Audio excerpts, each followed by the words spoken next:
ताकि वहाँ पर मखाना का किस तरह से विकास किया जा सके, ज़्यादा किस तरह से उत्पादन किया जा सके, और इसके लिए जो किसान मखाना के किसान हैं उनको इसके लिए प्रशिक्षित किया जाएगा, और एक राष्ट्रीय मिशन भी बनाई जाएगी जिसमें ज़्यादा पैदावार हो बीजों का हो सके। और हम ये चाहते हैं कि बीज ऐसे बनाए जाएं जो ज़्यादा से ज़्यादा हमारे फसल को बढ़ा सकें और उनमें रेजिस्टेंस भी अच्छा हो, और कैसी भी फसल हो तो वो अपना उत्पादन बढ़ा सके। Bharat seafood exports are valued at 60,000 production के मामले में, और जो एक्वाकल्चर है उसके मामले में दूसरा स्थान है भारत का पूरे विश्व में। हम चाहते हैं कि समुद्री उत्पादन जो है 64,000 करोड़ के हम बनाए, और यह इसके लिए हमारे यहाँ जो भारतीय अनन्य भारतीय क्षेत्र है, जो स्पेशल इकोनॉमिक जोन है, अंडमान और निकोबार और लक्षद्वीप में, उस पर ज्यादा ध्यान दिया जाएगा। जो हमारे कपास का उत्पादन करते हैं किसान, उनके लिए मैं एक मिशन की घोषणा करती हूँ कि वह 5 साल तक चलेगी, और जिसमें किसानों को जो लंबी किस्म की जो स्टेपल कपास है उसकी किस्मों को बढ़ावा दिया जाएगा। इसके साथ हमारी जो टेक्सटाइल सेक्टर है उसके लिए 5F विजन को हम चलाएंगे, जिससे हमारे जो किसान हैं उनका जो परंपरागत कपड़ा उद्योग है उसको विकास मिल सके। किसान क्रेडिट कार्ड हम देंगे ताकि शॉर्ट टर्म लोन हम दे सके। 7.7 करोड़ किसानों को डेयरी फार्मिंग में जो है उनके लिए जो हम कर्ज की लिमिट है वो 3 लाख से बढ़ाकर 5 लाख कर देंगे। यूरिया के उत्पादन में आत्मनिर्भरता के लिए हमारे सरकार ने 3 जो पूरे क्षेत्र में जो सोए हुए जो काम न कर रहे थे यूरिया प्लांट, उनको हमने शुरू किया है, लेकिन सप्लाई को बढ़ाने के लिए 12.7 लाख मीट्रिक टन करने के लिए नाम रूप में एक कारखाना भी खोला जाएगा। भारत में 1.5 लाख ग्रामीण पोस्ट ऑफिस है और उसमें इंडिया पोस्ट बैंक भी है और इसमें डाक सेवक भी हैं। इन लोगों को हम इस तरह से रिपोजिशन करेंगे कि वह ग्रामीण इकोनॉमी को का उत्प्रेरक के रूप में काम कर सकें। भारत वास्तव में हम चाहते हैं कि बहुत बड़ी पब्लिक लॉजिस्टिक ऑर्गेनाइजेशन हो। इसके लिए हम विश्वकर्मा और महिलाएं और MSME और जो बड़ी बिजनेस ऑर्गेनाइजेशन हैं उनको हम टारगेट करेंगे। हम चाहते हैं कि कोऑपरेटिव सेक्टर के लिए में सबसे ज़्यादा हम विकास करें।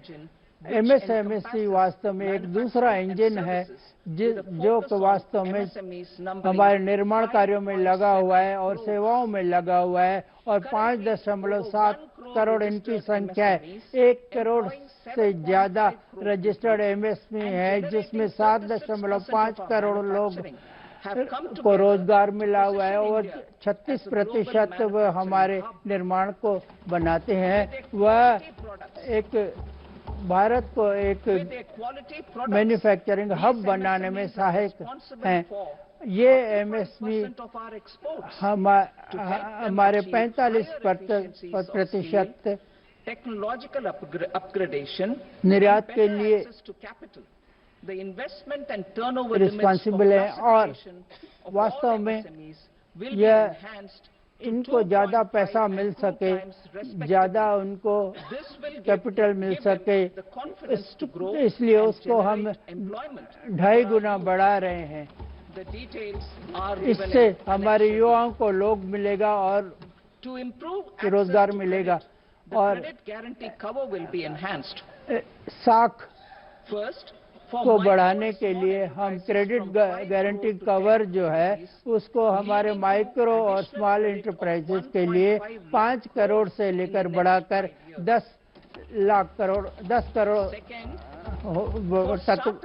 सीमा बढ़ाए रहेंगे, जिससे उनको अगले 5 साल में और अतिरिक्त क्रेडिट ऋण प्राप्त हो जाएगा। लेकिन स्टार्टअप जो 10 करोड़ से 20 करोड़ के तक के हैं उनको हम ज़्यादा पैसा देंगे और हम ये चाहते हैं कि जो MSME है जो कि अच्छी तरह से निर्यात कर पाते हैं उनको हम 20 करोड़ तक का टर्म लोन भी देंगे। लेकिन माइक्रो एंटरप्राइजेस उनको जो हमारे उद्यम पोर्टल में जो रजिस्टर्ड है, पंजीकृत हैं, ऐसे लोगों को हम 10 लाख कार्ड इशू करेंगे और स्टार्टअप के लिए जो alternative investment funder AIFs startup के लिए ताकि 91,000 करोड़ रुपए तक के लिए इनको कमिटमेंट दे चुके हैं और भारत सरकार ने इसमें 10,000 करोड़ रुपए का कंट्रीब्यूशन किया है। अब एक न्यू फंड जो है बनाया जाएगा फंड्स में ताकि 10,000 करोड़ रुपए और उसमें हम फंड में डालेंगे ताकि इसका स्कोप बढ़ाया जाए और एक 5 लाख महिलाएं और अनुसूचित जाति और अनुसूचित जाति के जो पहली बार उद्यमी बन रहे हैं उनके लिए हम नई स्कीम पैदा करेंगे और उसको 2 करोड़ रुपए तक के हम टर्म लोन देंगे अगले 5 वर्ष के लिए। ऑनलाइन कैपेसिटी उद्यमिता को बढ़ाने के लिए भी हम मैनेजरियल स्किल्स को भी बढ़ाने के लिए हम ये कैपेसिटी बिल्डिंग का काम भी करेंगे। लेकिन रोजगार को बढ़ाने के लिए हम इस विशेष कर नीति बनाएंगे और फैसिलिटेशन मेजर बनाएंगे। हम चाहते हैं कि हमारा जो लेदर सेक्टर है उसमें किस तरह से हम आगे बढ़ाएं,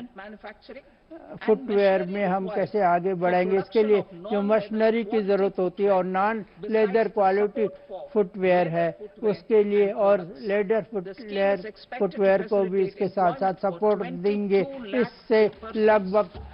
22 लाख लोगों को रोजगार मिलेगा जिससे 4 लाख करोड़ रुपए भी का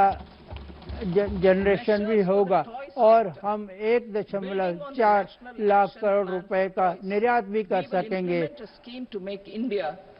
भारत में एक राष्ट्रीय योजना बनाएंगे हम खिलौनों के लिए और इसको हम भारत को हम एक ग्लोबल हब बनाएंगे खिलौनों के लिए और हम चाहते हैं कि किस तरह से हम क्लस्टर का डेवलपमेंट करेंगे और कौशल का विकास करेंगे ताकि हाई क्वालिटी के और सस्टेनेबल हम अपने ब्रांड को बना सकें। जहाँ तक फूड प्रोसेसिंग का सवाल है उसमें हम national institute of food technology food quality और मैनेजमेंट के इंस्टीट्यूट बिहार में बनाएंगे और इससे फूड प्रोसेसिंग एक्टिविटी जो है पूरी क्षेत्र में को बढ़ावा मिलेगा और इससे न सिर्फ किसानों की आय बढ़ेगी लेकिन हमारे जो युवा वर्ग हैं उनको उनकी क्षमता में विकास होगा और उनकी हमारे देश में नेशनल एक मैन्युफैक्चरिंग मिशन बनाएंगे ताकि हमारे यहाँ मैन्युफैक्चरिंग मिशन जो है वो भारत में चीज़ों को बनाने के लिए हम प्रोत्साहित करेंगे, जिसके डिटेल एनेक्स डी में दिए गए हैं। हम अपने जो हमारी कमिटमेंट है किस तरह से हम मौसम के अनुकूल विकास करें, इसके लिए हम एक सपोर्ट बनेंगे कि क्लीन टेक्नोलॉजी मैन्युफैक्चर करेंगे। हमारा जो इकोसिस्टम है होगा इस तरह का होगा, वह बैटरियों को बनाने में, सोलर और विंड टरबाइन को बनाने में हम हमारे प्रयास करेंगे।